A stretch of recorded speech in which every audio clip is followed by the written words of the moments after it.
말씀 민수기 29장 12절에서 16절까지의 말씀입니다. 12절에서 16절까지의 말씀과 또 본문의 마지막인 39절과 40절 말씀 함께 봉독하도록 하겠습니다. 먼저는 12절에서 16절 말씀 함께 교독하도록 하겠습니다. 일곱째 달 15째 날에는 너희가 성회로 모일 것이요 아무 일도 하지 말 것이며 이래 동안 여호와 앞에 절기를 지킬 것이라. 너희 번제로 여호와께 향기로운 화제를 드리되 숫송아지 13마리와 수장 2마리와 1년 된 수장 14마리를 다 흠없는 것으로 드릴 것이며 그 소재로는 고운 가루에 기름을 섞어서 숫송아지 13마리에는 각기 10분의 3이요 수장 2마리에는 각기 10분의 2요 어린 양 14마리에는 각기 10분의 1을 드릴 것이며 상번제와 그 소제와 그 전제 외에 수염소 1마리를 속죄제로 드릴 것이니라. 39절 말씀과 40절 말씀 있습니다. 39절과 40절 두 절의 말씀은 함께 읽도록 하겠습니다. 너희가 이 절기를 당하거든 여호와께 이같이 드릴지니 이는 너희의 서원제나 낙헌제로 드리는 번제, 소제, 전제, 화목제 외에 드릴 것이니라. 모세가 여호와께서 모세에게 명령하신 모든 일을 이스라엘 자손에게 말하니라. 아멘. 오늘 매일 성경 본문에는 12절부터 40절까지의 말씀을 모두 포함합니다. 하지만 너무 길기 때문에 축약해서 봉독하였습니다. 오늘 우리에게 주신 말씀을 가지고 은혜를 기억하는 예배라는 제목으로 함께 말씀을 나누고자 합니다. 저는 요즘 첫째 아이와 많은 시간을 보내려고 하고 있습니다. 왜냐하면 이 새로 태어난 둘째 아이로 인해서 혹시나 섭섭함을 느낄까 봐 최선을 다해서 그분을 섬기고 있습니다. 네, 혹여나 심기가 불편하시진 않을까 눈치도 살피고 또 좋아하시는 것들을 어떻게 해야 더 기분을 좋게 해드릴 수 있을까 이렇게 대접하고 그분을 위해서 최선을 다해서 헌신하고 있는 요즘입니다. 그런데 그러다가 문득 이런 생각이 들었습니다. 이 아이가 커가지고 이 시간들을 기억이나 할까? 그런 생각이 들었습니다. 아빠가 나를 위해서 이렇게나 열심히 했다는 것을 이 친구가 커가지고 모른 척하면 어떡하지? 이런 생각을 했습니다. 저는 다행히 저의 모든 삶이 하나님의 은혜와 부모님의 사랑 덕분에 이렇게 여기까지 올 수 있었다라고 확신할 수 있지만 이 아이도 과연 나중에 그런 고백을 할 수 있을까? 불안한 마음이 문득 들었던 그런 시간들이 있었습니다. 받은 은혜를 기억하는 것은 정말 중요합니다. 매일의 교제를 통해 축적된 신뢰 관계는 작은 실수들로 혹여나 망치질 당한다 할지라도 쉽게 무너지지 않기 때문입니다.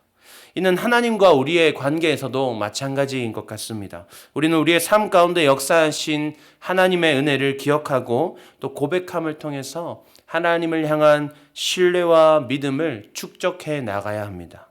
그러면 그 믿음이 견고히 세워지고 그 우리의 세워진 견고한 믿음은 우리의 연약함이나 타인의 어떤 공격으로 인해서 유혹과 어려움으로 인해서 그 성에 잠깐 징을 맞을지라도 결코 흔들리지 않을 수 있기 때문입니다.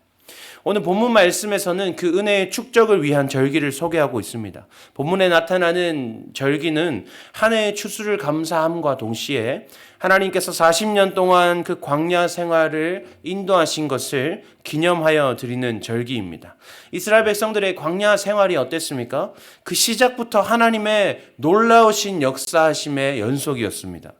하나님은 10가지 재앙을 통해서 애굽의 신들을 처참하게 무너뜨리셨고요. 또 출애굽의 여정 가운데 하나님은 구름 기둥과 불 기둥으로 이스라엘 백성들을 인도하셨습니다. 여러분 상상해 보셨습니까?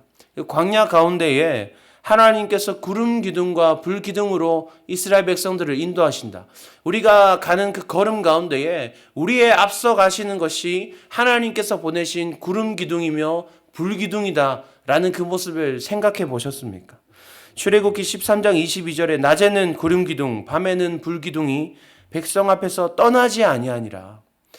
문득 자다가도 눈을 뜨면 불 기둥이 내 앞을 지키고 있고 문득 옆을 보다가도 앞을 다시 바라볼 터이면 구름 기둥이 우리 앞에 서 있는 얼마나 든든한, 도대체 우리 하나님이 아니면 어떻게 이렇게 할 수 있을까 싶을 정도로 놀라운 일입니다.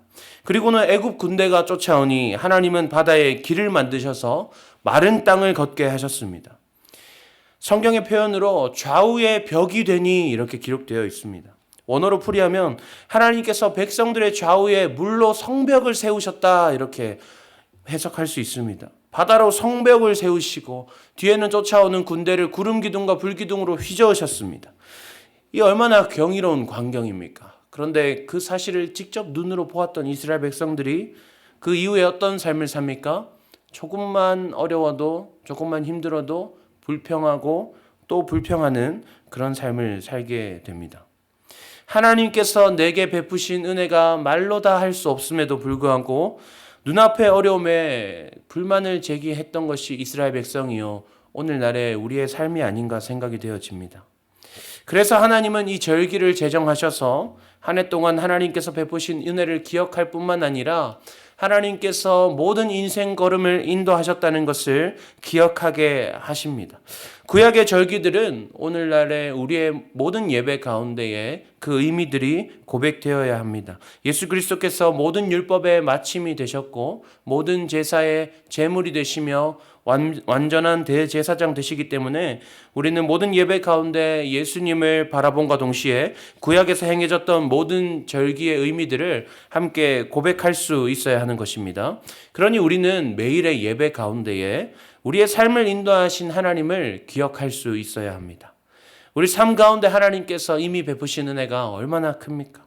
저의 짧은 인생이지만 저의 짧은 인생마저도 우리의 그 찬양 가사처럼 하늘을 두루마리 삼고 바다를 먹물 삼아도 그 크신 하나님의 사랑 다 기록할 수 없겠네라는 그 찬양의 가사말이 이해가 되어집니다. 하나님께서 내게 베푸신 그 이야기들을 내가 써내려 간다면 정말 하늘을 두루마리 삼고 바다를 먹물 삼을 때에 내가 그것을 다 채우고도 부족하지 않을까라는 생각이 되어지기 때문입니다. 그러나 방심하면 잊어버리는 것이 우리입니다. 예수님은 제자들에게 너희가 시험에 들지 않게 기도하라 이렇게 말씀하십니다. 기도하지 않으면 우리는 시험에 드는 존재라는 것입니다. 끊임없이 말씀과 기도로 예배로 우리의 삶을 하나님의 것으로 채워내지 않으면 좌절하고 절망에 빠지는 것이 우리의 인생인 것입니다. 예배를 통해 그 은혜의 감격을 고백하지 않으면 곧 잊어버리는 것이 우리라는 것입니다.